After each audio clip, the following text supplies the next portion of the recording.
Hello, welcome to Đồng Nai Radio and Television Station. Here comes the news today.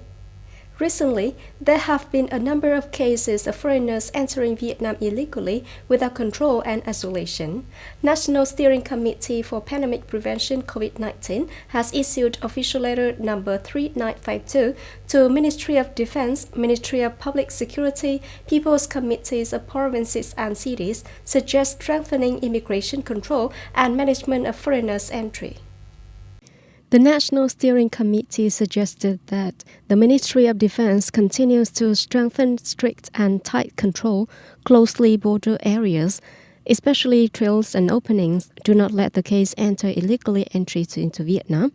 The Ministry of Public Security usually directs local police agencies regularly inspect, review, and handle foreigners coming illegally in the area.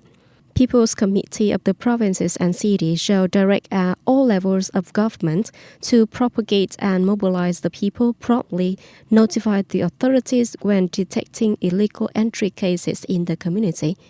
Relevant authorities make a list of all people who enter the country illegally, immediate isolation, epidemiological investigation, and laboratory sampling. Yesterday, concluding the government permanent meeting on prevention of COVID-19, Prime Minister Nguyễn Xuân Phúc agreed to implement social distancing to the whole city from this midnight with the full contents in the Directive 19.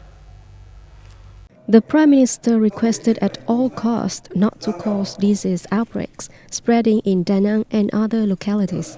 And we must concentrate highly, react quickly, effectively, by synergy, total force. It is necessary to speed up, trace and test large number of subjects in order to effectively prevent the infection. In particular, good coordination between the forces of localities, especially Da Nang and the Central Agency, which is directly the Ministry of Health, the Ministry of Information and Communications, the Ministry of Science and Technology, and the relevant agencies. The leaders of the 9th Division and the 4th Army Corps have just held a democratic meeting and discussion with all officials, professional military personnel, workers of the 1st Regiment, 2nd Division, agencies, and under division. In the spirit of democracy and openness, there have been many constructive suggestions and forthright recommendations on a number of issues such as ensuring the task of training, studying and fighting readiness, political security work, camp safety, policy regime, military equipment, training and appointment.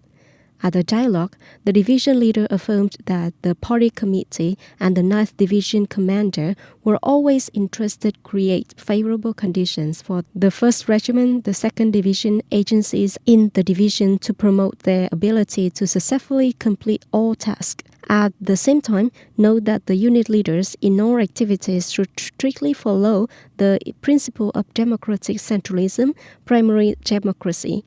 Officials must be close to subordinates, avoid bureaucracy. Everything must be public, transparent, build good solidarity and unity to successfully implement all assigned tasks.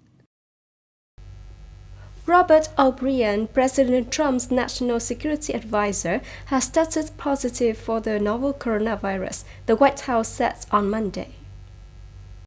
Robert O'Brien has mild symptoms and has been self-isolating and working from a secure location outside.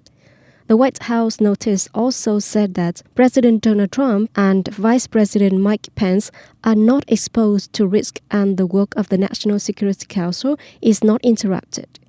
O'Brien is the highest-ranking Trump administration official known to have tested positive for the virus and is in constant contact with the president.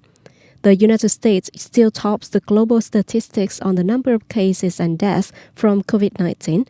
As of July the 27th, the country has recorded nearly 4.4 million cases, while the number of deaths is expected to exceed 150,000. The Trump administration is sending at least 100 additional federal officials to Portland, Oregon, the Washington Post reported on Monday, as confrontation between anti-racism protesters and federal authorities have identified. According to the Washington Post, the Justice Department's Judicial Police Department last week decided to send at least 100 additional federal officials to Portland to assist the government in protecting the federal court in the city center. The U.S. Department of Homeland Security is also considering sending another 50 Customs and Border Protection officials to Portland. According to Trump, the federal government has no other choice but to join in to maintain order and security in the context of the increasing number of deaths due to the violence in major U.S. cities. Trump condemned the protests in Portland that were out of control. The protest activities in Portland were part of a wave of protests against police violence across the United States after the death of George Floyd in Minneapolis caused by a police officer. That's all for the news today. Thank you for joining us and goodbye.